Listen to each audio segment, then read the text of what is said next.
Good morning, everyone. It is Wednesday, October 19th.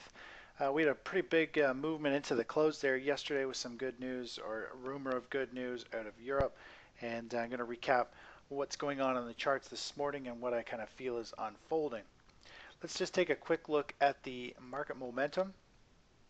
This is on the barchart.com website, and the momentum here, what I like to look at is this momentum chart right here, this plus 2.47%. Now if we click this little chart on the side here, it'll pull up a chart showing us if the market had more or less momentum has thrusted too much to the upside or to the downside. Now what we're looking for here, again, I'm just going to repeat myself, anything over this 101 area and anything below this 99 level I consider to be an overbought or oversold condition. Now the recent volatility has picked up, so you can see the swings are much higher, but it still forms the same opinion in my eyes of what's going on here. So make a long story short, a couple days ago on Friday we saw the market close in an overbought condition. I'll just get a different color marker.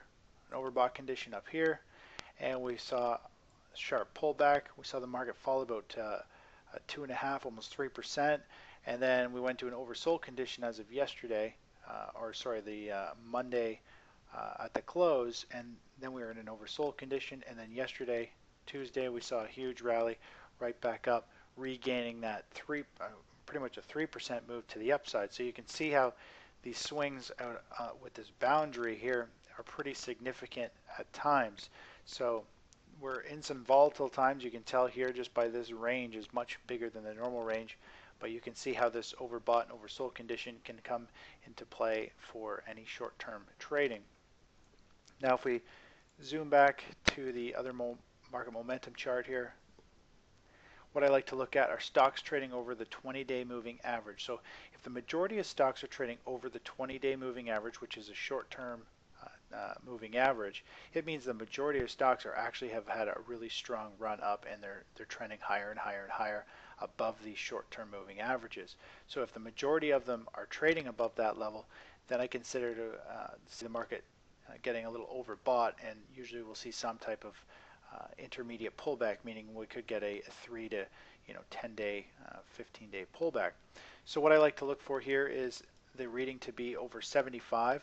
Once it's over 75, we consider the market to be in a nice strong uptrend, but we have to be aware that we need to start looking to take profits. Now if I click this little chart, it'll pull up the chart of stocks trading above the 20-day, and simply drawing the line on here, anything above the 75 area I consider to be overbought. Anything around the 25 you can go to. Usually I look at the 20 or 15, but we'll just go with 25 or the 20 here. And anything around that level, usually you got to start to be cautious of the market rebounding and starting to move up. So you can see how you get these move down to these levels and you get nice bounces. And once you get down into these levels and you go even lower, obviously you get to a more significant low, and then there's a better chance for a strong move to the upside. So where we trade right now is we're trading right up here in this overbought condition. And a couple days ago, we were trading up here. We had a pullback the past couple days. Yesterday, we got a strong move back up. So we're still trading way up here in this 83% of stocks trading above their 20 period. This, I have a feeling, may go a little bit higher, but overall, we are in an overbought condition. I wouldn't be surprised if we see some pullback down to the medium, the 50% level, and we'll reanalyze from there. But overall, the market is a little overdone to the upside, and I want to be very cautious about getting into any position, because right now the market could extend and continue to grind higher, and of course it makes it extremely difficult to get into a long position, because we have seen the stock market already move up so much in the past few weeks that if it continues to go higher, you just don't really want to jump on the bandwagon, because at any time after a significant run like that, a correction is going to be very sharp. So it's easy to get caught on the wrong side. So that's kind of where we stand right now. The market is kind of running up and running away without any significant pause or pullback to allow anybody in. And that's one of the problems with just a problem with the market in general. When you get into a big sideways chop which I'll show you on the daily chart, that we get an unwinding that could last longer than most people anticipate. So I'm just going to continue on with the SP500 here first. Now, if we just take a quick look at this is a 10-minute chart, and we're zoomed out about 1, 2, 3, 4, 5 trading sessions. And that overbought market momentum, when I was showing you the Friday close, we had a strong Friday close up here. And the momentum was telling us we were overbought. And then we saw Monday sold off very sharply down. We went right into an oversold condition. And then yesterday we saw the market move right back up that 3% and it closed very strong. So we're getting this really strong volatility, price swings. You got to be very cautious what's going on. What concerns me here is if we just zoom out a little bit, what we're seeing, we've seen a strong move up. If I zoom out even more, you'll see how strong the move up has been. We've had a nice move up, and instead of actually pausing and pulling back, we're seeing a broadening kind of rising formation just like this, and volatility is picking up. And what this could be is a running correction, meaning it's got enough volatility in here, it's shaking people in and out of positions, and this is a correction in the market, and from there it could continue to go higher. So that is my kind of one concern here. It's very tough to try and buy into this because it is showing volatility, it is showing that it's overbought, and at any time you could get a significant drop right back down, and it could happen within 1 or 2 trading sessions. So it's very quick movement. So that's kind of where we stand right now, and I'm really hoping that we do get some type of pullback, or at least more of a sideways price action for us to hopefully get a long entry point. But again, we'll have to see how that unfolds. I do consider the market overbought up here, and I am anticipating a pullback, but I'm just keeping everybody aware that there is such thing as a more or less a running correction where volatility picks up, shakes everybody out, and then keeps on going, even though the price is on average is continuing to climb. Now, taking a look at the SP500 futures, here we've got yesterday's price action. I'll just zoom out a bit, zoom in a bit. Here we've got yesterday's price action. The strong volume here is regular trading hours, 9:30 to 4 Eastern time. We had a little bit of a dive in the morning, and then from there on it stair-stepped its way up and ground its way higher near the close, and then we had that news hit, and of course we had a huge pop in price and it pulled back. Since then we've pretty much seen the market just trade sideways, and there's a little bit of a bounce this morning, and it came back down, and a little bit of a bounce again there this morning with some volume, but overall it's been trading sideways, consolidating this big jump that it saw yesterday into the close. So it's going to be interesting to see how things play out there today. Now, stepping back to the currency, the US dollar index and futures for commodities. Here's the US dollar index. We saw that nice decline. We did have a move into this support zone, and we got that bounce yesterday, which broke out of this falling trend line and had some legs behind it. And then of course we got some news that Europe might be doing actually better than some deals were going to be made there, and we saw the US dollar pull straight back down. But this jump that we saw in the US dollar actually put quite a bit of pressure on gold and silver and equities there for a little bit, but then it quickly sharply reversed, and we saw money move back into commodities. So right now overall the US dollar index is trading down at support. It's kind of bouncing here. It could be trying to form a bottom because it is oversold. We'll have to see what happens here over the next couple trading sessions. If we just quickly sketch on here, you know, we've got we could see it just chop around here for a while.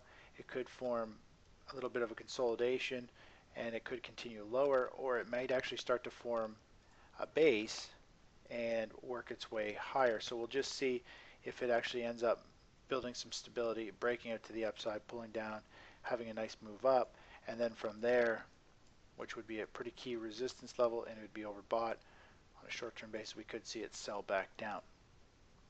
So there's a couple different scenarios, and again, I've been pointing this out for about a week and a half now, that the market is at one of those tipping points where it's a 50-50 bet what's going to happen. It's going to be a big move usually in one direction, and you don't really want to just throw your money in the market. We kind of have to wait for a setup. Sometimes you don't get the the bottom or the top in investment, but once you see the trend and it's clear and you've got a proper setup, then you get in and you get your piece of the pie and move on. So that's kind of where we stand. I'm not into trying to grab these tops and bottoms right now in this kind of market condition. Simply, you look at the stock market yesterday, and if you were to just zoom into yesterday's price action, for example, the market had a nice strong move up through the day, and in a blink of an eye, one little news story comes out overseas, and the market jumped about 2% in a blink of an eye. And it's just a very jumpy market, and it's headline driven right now. So you got to be very cautious of what's going on. So, anyways, the U.S. dollar has been selling down since yesterday afternoon, and that's what really helped boost the equities and commodities market. Crude oil. This is the 4-hour chart of crude oil. It has continued to work its way up. It is trading, in my opinion, right at a key resistance level, and it's starting to get a little bit overbought. And volume, it still has good volume, but overall volume has been declining as price goes up into this resistance zone. I do like it as a short setup, but it really depends on what kind of follow through we hear on the news that came out yesterday afternoon, if it was true or not, and see how today kind of plays out. But overall, I'm starting to like a short position here in crude oil for a potential dive down to the 82 area. Now looking at gold and silver, they both pretty much followed suit yesterday, doing the same thing. We had a pretty good move down in the morning, breaking out of the rising wedge, and they had a bit of a bounce. They're still trading lower, and overall they're still in a bearish pattern in my opinion. You just draw this rising wedge here, finally broke down, and then we saw a bit of a bounce, but it's still trading with a lower high, lower low, and in my opinion still looks a little bearish. Silver, pretty much the same thing. Here's the silver chart. We just zoom in a little bit here. Silver started to sell down a bit yesterday, and we had a dip down and it bounced right back up.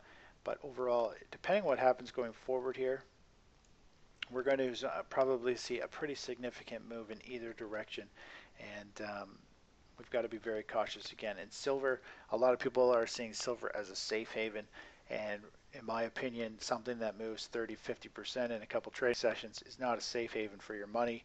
And silver, when there is real fear in the market and people are unloading stocks and all their share positions, you see silver move down on those days, meaning that there's still a lot of speculative traders in silver, and when they're fearful, they sell everything, including their silver, to try and protect their capital more or less. So you got to be very cautious with silver.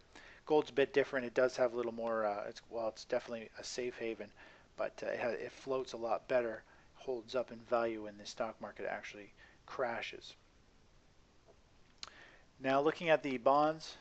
Bonds are starting to unfold just as I pointed out a few weeks ago. I was looking to see what was going to happen with the price of bonds, and we had this breakdown of this level, and I pointed out now that we see a strong breakdown below that trend line, I wanted to see some type of sideways grind or pause, and that's what it's just starting to do now. It's starting to chop around into this bear flag, and I'm hoping that we can get some type of, the longer it goes sideways here, the nicer the fall should be.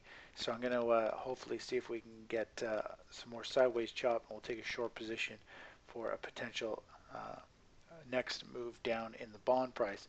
And of course, if the bonds go down, that means we're probably going to see the US dollar fall, and we're going to see equities rally, because money is going to come out of bonds and go into stocks, and that's kind of what should unfold if this scenario plays out.